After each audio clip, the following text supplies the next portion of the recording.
Hey yo, how's it with those holding the line? The Chico Jarhead crew, and oh hey you're new? Fall in line, subscribe, and drop the title of Viewer of the Tube. My name's Tyler, the host of the crypto channel, whose content is always like a thunderous ocean wave.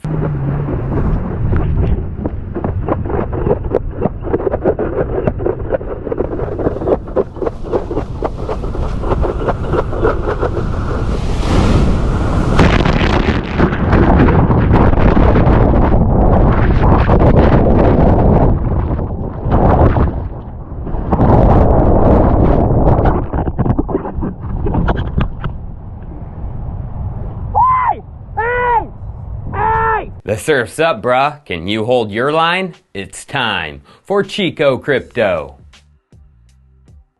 Now, usually I make a video like this when the markets have been a-fallen and a-fallen. To blend in with all the other crypto YouTubers, I'm talking bearish markets and not just a cool down, cause that is when everyone is making videos like this trying to explain the reason BTC is falling. But I'm not like the others. I don't care. My subs gotta know it's coming. Those in charge, they don't like the truth, and they sure as heck do not like the population educated on it. This is what they like, a servient population, dumb enough not to realize they are being bum-fricked on a daily basis, but smart enough to know how to pull a lever on a machine or punch numbers into a computer. Servient for a paycheck of the ever-devaluing US dollars, where the government takes more year after year and we get less and less. Yet for some reason, the people will continue to vote for the pricks that have done this for the past nearly 50 years. Let me try and get this through the Bitcoin holders' heads right now, right away. Anything that threatens the US dollar status as the world's dominant currency will be attacked, manipulated, and thrown to the wolves. It doesn't matter which color of party controls the US. They will try and take a threat down because, like I always say, the two are one. Gold was a threat to the US dollar. Gold has been assaulted since the 70s, when the US, as the gold middleman, decided to take all the power for itself with that black oil monster. I've made multiple videos on this topic, so I'm not going to repeat myself. But in 2009, gold got some help, the much needed help. Bitcoin launched from Satoshi Nakamoto, and for its infancy, for the first nearly 10 years, people including the US government thought it was a joke, it wasn't a threat. Let's just see how obvious it was they weren't scared of BTC. They had large amounts of the asset they seized from DNMs, the Silk Road and the like. Large controlling market amounts. 2014,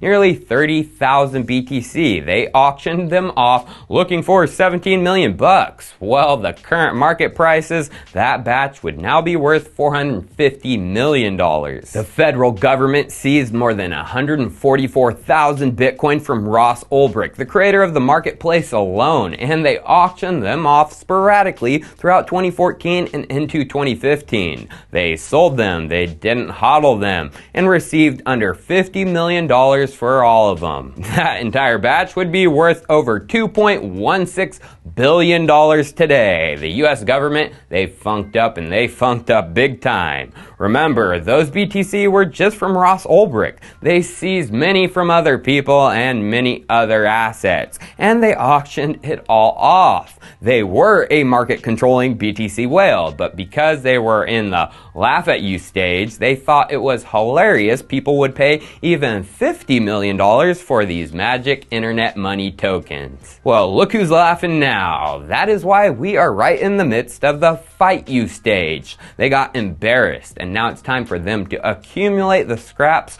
of what is left. Why do you think just last week the Justice Department seized $1 billion worth of Bitcoin tied to the Silk Road? They had finally caught a hacker who had moved nearly 70,000 stolen BTC over 7 years ago. Crypto. It's a mystery individual, as we can see from the filing. They are dubbing Individual X, and only the government knows their identity. Obviously, the government just became a large BTC whale, once again, getting close to half of what they auctioned off stupidly in 2014 and 2015. It's the government's secret black hole of Bitcoin that has been ramping up since 2018. Fortune magazine covered it then in an article titled "Inside Uncle Sam's Secret Bitcoin Hoard," and they say regarding the seizures and forfeitures by the government, but the transparency is fleeting. There are often long lag times between the date of seizure and its appearance in a report, and reports aren't archived online.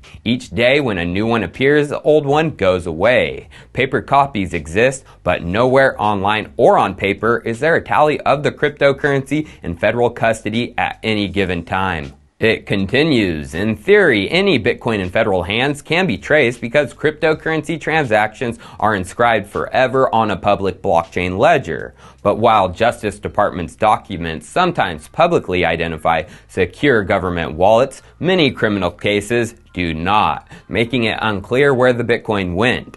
Seen in that light, discrepancies and gaps in the public record take on troubling overtones. In tracing a sample of Bitcoins from court records and forfeiture notices, Fortune turned up several instances of coins whose seizure was documented but whose sale was not. They're accumulating just like you and I, letting a few slip through into their black hole, but the thing is, they don't gotta pay, they just seize. And since there are a lot of dumb criminals in the Bitcoin and crypto space, the US government will have a never-ending funnel of free BTC which they auction off to those who know what to do just to take it down. And please, this freaking advertisement shown in my face today makes me think these guys might just be one of the takedown players, and coming soon. This is Bakkt's most recent advertisement. Who the heck is it focused on? Millennials? An old guy that thinks he's a millennial? Why is Bakkt even advertising being shown to me? I'm not your target market, unless your target is to convince us that you're a good guy, here to help BTC. I've known what Bakkt is for some time. You had me tricked in the beginning, and still to this day you have many believing you're here to help. But I'm educated. I know how to look into things, and I know how to research what they hate. Wall Street, that is what you are. Wall Street, that is USD dominated. A friend to the dollar's power. You're not a friend of BTC, and you'll never convince me you are. If you've watched my channel for any amount of time, you know exactly who is behind Bakkt. Jeff Sprecher and his wife Cool Kelly Loeffler, the owners of the New York Stock Exchange. And thank bejesus Cool Kelly is having a difficult time getting re-elected for the senator in the state of Georgia, which she wrongfully got. She is dangerous, a dangerous woman for BTC, and getting her out of politics is a good thing for the asset. You need an example? Kelly is also the co-owner of the WNBA team, the Atlanta Dream. Well, the WNBA went after her, even her own team, and helped create a runoff with challenger Raphael Warnock. Your own team doesn't like you. Well, that's probably because you're a bad frickin' person. Remember what happened over the Rona panic? Loeffler sold a ton of stock with hubby when she learned of the news. Insider trading, which of course our nasty government dropped the probes. So ethically, you don't think they have a plan to manipulate BTC just like they do their own stock market? Come on guys, they sure as heck do. Why do you think they partnered with Bitcoin permable Michael Novogratz? Don't say we going down to 1K, but Mr. Novogratz say we have bottomed out. Novogratz is bullish. Yeah, a permable, and the details of their partnership. From this article, when it was announced over the summer, they would be offering white glove services that would target large asset fund managers. So if you didn't know, Bakkt's trading volume, it's a smidgen. It's not much right now, But this all is in the works, my friends. Their Novogratz partnership. This was only 6 months ago. The things they're working on is coming out. 2021 will be the year we see Bakkt's volume suspiciously start to grow, and grow from their white glove services. Like anything else in the crypto industry is black glove. So what's in the works in my opinion? Well, it's not a bad thing for the early holders and traders, but long term, just like gold, they plan to control. So many of these people, Kelly, ICE, Bakkt, they're accumulating because the ETF P&D might just come in the next 5 years or less. What am I talking about? P&D ETF? Well, if you didn't know, only a short time ago,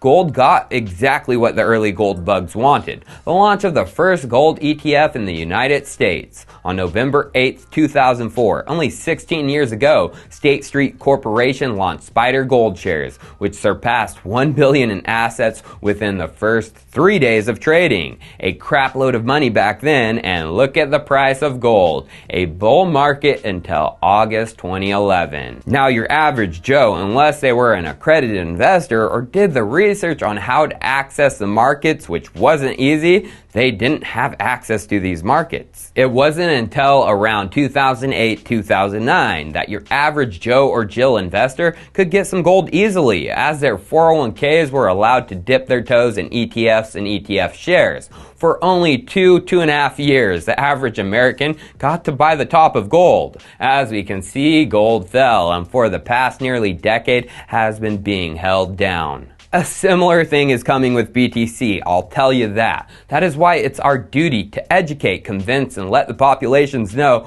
that you can obtain BTC right now. You don't have to wait for your 401k or an ETF or anything like that. Don't buy the top. Cheers, I'll see you next time.